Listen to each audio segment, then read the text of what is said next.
சரி, இந்த பொண்ணு மேல நிலையா நின்னு குடும்பத்தை கட்டி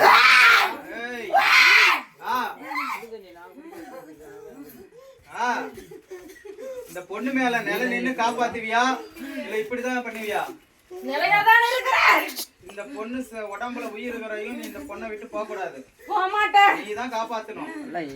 அப்படியேதான் ஆனா உன்னதான் கேட்பேன். எனக்கு கெட்ட பேர் ஆயிரும். என்ன பூசாரி என்ன சரி பண்ணி அனுப்புனா அப்படின்னு என்ன திட்டுவாங்க.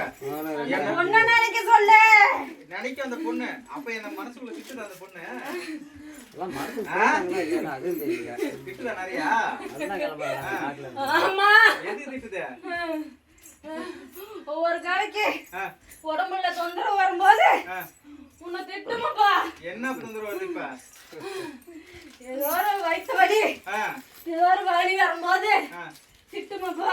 சரி, வயிற்றுல இருந்ததுக்கெல்லாம் சாமி என்ன பண்ண சொல்ல? உடம்பு நல்லாச்சா இல்லையா? உடம்பு நல்லாச்சு. அந்த வலி வரும்போது என்ன நினைக்க சொல்லு. சரி, அது வராது. சரி சரி போகட்டும். 9 மாசம் ஆகட்டும். இப்பதான் 8 மாசம். நான் 9 மாசம் 11 மாசத்துல உன் காளி உருவத்தை பூஜை போட்டு நான் அதை சரி பண்ணி தரேன். அந்த வழியே இல்லாத மாதிரி பண்ணி தரேன் ஆயுசுக்கும். சரியா? எல்லாம் நிறுத்தி தரேன், கவலைப்படாது. அது இரவு 12 மணிக்கு தாங்க பண்ணணும். புரியுதுங்களா? அது ஒரு வருஷம் ஆகட்டும், 9 மாசம் மேல ஆகட்டும், பேசிக்கலாம். மாசம் ஒரு டைம் தான் பயங்கரமா 3 நாளைக்கு சரியான வயிற்று வலி போட்டு படாது. ஐயா, இதை நான் சொல்றேன் கேளுங்க. இது வந்து என்ன பண்ணுன்னா ஆட்டோமேட்டிக்கா அவங்க செய்யும் போது நம்ம மேல உட்கார விடாது. சரிங்களா? மருந்து மட்டும் தான் வயிற்றுல உருவாகும். அதை போய் நீங்க செக் பண்ணி எடுத்துக்கங்க.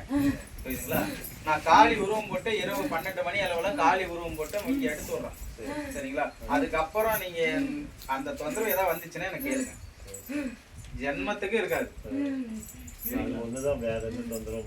வேற எல்லா தொந்தரவும் வெளியிருச்சு. இது வருது அதான் சொல்லுது இல்ல, திரும்ப திரும்ப என்ன செய்யறாங்க, அனுப்பிச்சுடுறாங்க அப்படின்னு சொல்றாங்க.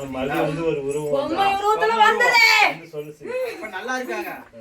எங்கடா எங்கேயோ போய் சுத்தம் பண்ணிட்டு வந்துட்டா இப்ப நல்லா இருக்குது, திரும்ப விடக்கூடாது, குடும்பத்தை அழிக்கணும்னு சொல்லிதான் திரும்ப திரும்ப பண்ணிட்டு இருக்காங்க. இது இவங்களுக்கு மட்டும் இல்ல அம்மா, உங்களுக்கும் சரி. ஃபர்ஸ்ட் உங்களுக்கு சொன்ன உங்க புள்ள தானே, குடும்பத்தை அழிக்கிறதுக்கு தான் உங்களுக்கு பண்ணிருக்காங்கன்னு சொல்லியிருக்கோம். நீங்க உங்க பையன் இவர் எல்லாமே பாதிக்கப்பட்டு இருந்தீங்க.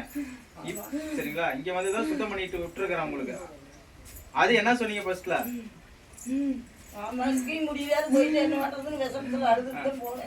இங்கேயும் முடியாது, எப்படி சரி பண்ணுவீங்க? நம்பிக்கை இல்லாத பண்ணீங்க ஒரு பூஜை. நான் பண்ணி கொடுத்தேன் 3 பேத்துக்கு. எப்படி இருக்கு? உண்மையை சொல்லுங்க, தப்பு இல்ல. 3 பேத்துக்கு நல்லா இருக்குது. எந்த குறையும் இல்ல. இனிமேட்டுக்கு உங்க சொத்தை மட்டும் தான் உங்களுக்கு நான் கூட்டிட்டு வந்து கை கொடுக்கணும். சொல்றேன் அதை மட்டும் தான் நான் கை கொடுக்கணும். அதுக்கு நான் சில பொருள் செஞ்சு சொத்து திறந்த சொத்தை மீக்கிற மாதிரி ஒரு தாயத்து போட்டு